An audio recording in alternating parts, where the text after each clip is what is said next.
Salut la compagnie, c'est Jules Melon et aujourd'hui on se retrouve pour un petit podcast sur un film suisse sorti en avril dernier chez nous et que j'ai rattrapé sur le tard, Unruhe ou Désordre en français, deuxième long métrage de Cyril Schaoblin, j'espère que je n'écorche pas son nom, avec au casting pour la plupart des actrices et acteurs amatrices amateurs tels que Clara Gostinski ou Alexei Evstratov pour les principaux. Et on peut considérer cette œuvre comme une sorte de drame historique qui se passe dans les années 1870. Alors tout d'abord en Russie, vite fait, mais surtout en Suisse, à Saint-Imier, où on va suivre un cartographe nommé Pierre Kropotkin qui vient là-bas, donc avec des attirances anarchistes, afin donc de faire son travail, soi-disant, mais surtout voir si ce mouvement n'est pas en train de prendre de l'ampleur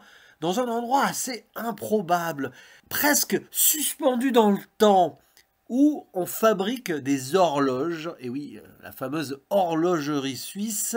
On en est presque ici au début de ce mécanisme d'ailleurs, et c'est pas pour rien que le metteur en scène s'est intéressé à ce sujet, puisque dans sa famille, sur certaines générations, on a bossé là-dedans, donc voilà.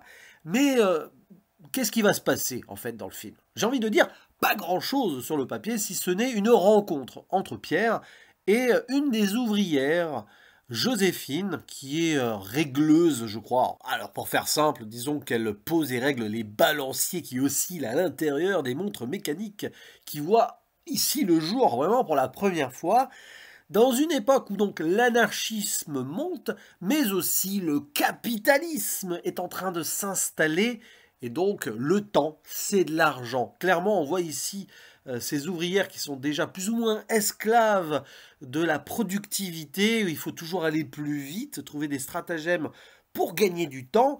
Et franchement, le film joue là-dessus à mort. Et c'est absolument génial, puisqu'on sait que le temps est une composante primordiale du 7e art.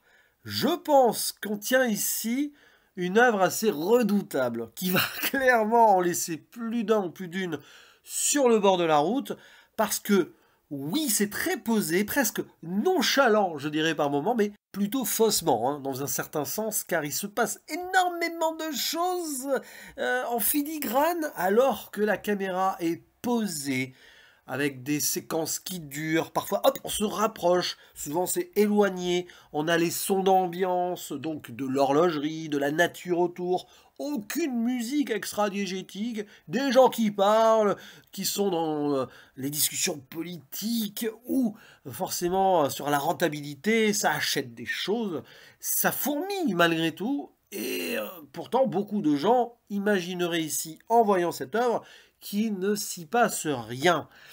Et en fait, c'est clairement un film qui parle de cinéma, indirectement. Il y a aussi cet aspect politique, évidemment, de l'époque, intéressant, puisqu'on a deux mouvements totalement opposés qui s'affrontent ici, mais alors, avec une distance particulière. N'oubliez pas qu'on est en Suisse, on est presque dans une forme de cliché qu'on imaginerait sur ce pays ici, mais c'est réalisé par un donc des citoyens de ce pays, et on les voit, les gens, pas être d'accord. Il y en a qui vont se faire virer, ou voilà, qui sont un petit peu grondés parce qu'ils payent par leurs impôts, parce qu'ils sont trop lents, mais c'est toujours très calme, même avec une forme de politesse comme cela, c'est assez fou. Et ça donne à ce film une ambiance totalement unique, où vous pouvez vous assoupir, vous ennuyer, mais c'est le temps qui passe, qui ici est trituré par la caméra, avec ses choix de plans qui parfois pourraient être discutables, mais en fait qui traduisent justement cette notion-là, et la façon dont la société commence à en jouer, hein, donc de cet aspect temporel. Du coup, sur le plan du 7e art, Cyril Schaoblin s'en amuse aussi, et essaye de rendre cela palpable. C'est assez rare comme film.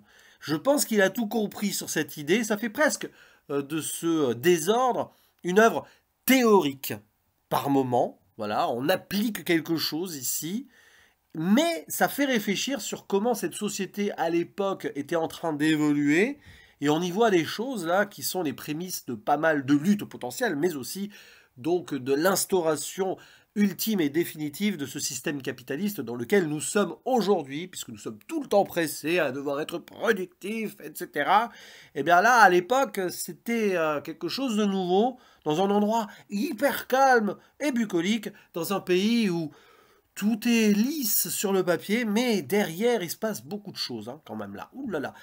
Et alors, ce qui est assez fort dans ce film, c'est que pour accentuer la notion de ce temps, le cinéma est là, bien sûr, par l'existence même de l'œuvre, mais aussi il y a ce rapport à la photographie qui, vous le savez, immortalise une image jusqu'à la fin donc de l'existence sur le papier et qui va capter un moment particulier, comme arrêter le temps. Et il y a cette discussion d'emblée avec des Russes, voilà, des femmes de la bonne société, comme ça, qui posent pour une photo. Et à l'époque, alors qu'elles discutent politique, le film est résumé dès le début, hein, eh bien, il fallait rester immobile pendant une vingtaine de secondes afin de figer ça dans le cadre, parce que c'est aussi la naissance de la photographie, un petit peu. Enfin, disons que c'est encore au balbutiement pour certaines choses.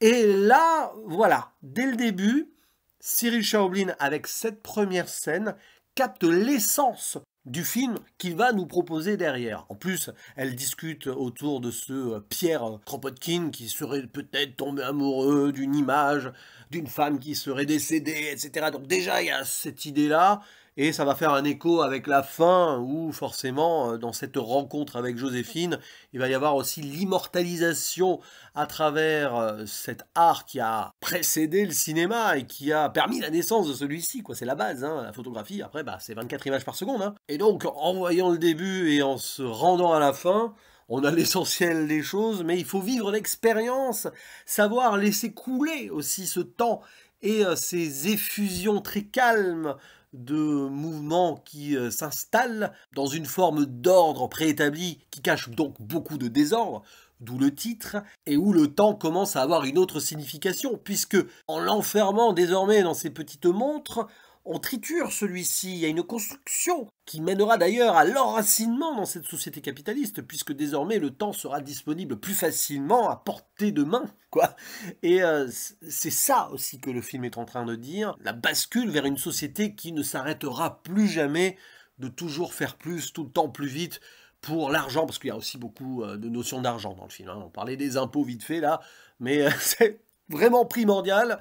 Et ça fait presque flipper d'ailleurs par moments, parce que tu as l'impression dans ce petit microcosme très nature en plus, que c'est l'embryon de notre vie d'aujourd'hui qui se met en place. Et il reste peut-être les rapports humains derrière. Alors cette histoire d'amour qu'on nous miroite et tout, au final elle passe vraiment au second plan, parce que l'essentiel est ailleurs, vous l'avez compris. Et on retiendra évidemment de magnifiques moments de cinéma. Alors, outre cette construction et tout, si on est sensible à celle-ci, c'est pas évident, mais il y a des plans qui sont vraiment pensés, parfois fuyants, et surtout vers la fin, justement, quand les deux personnages principaux commencent vraiment à discuter, je trouve ça très beau, mais ça ne dure pas.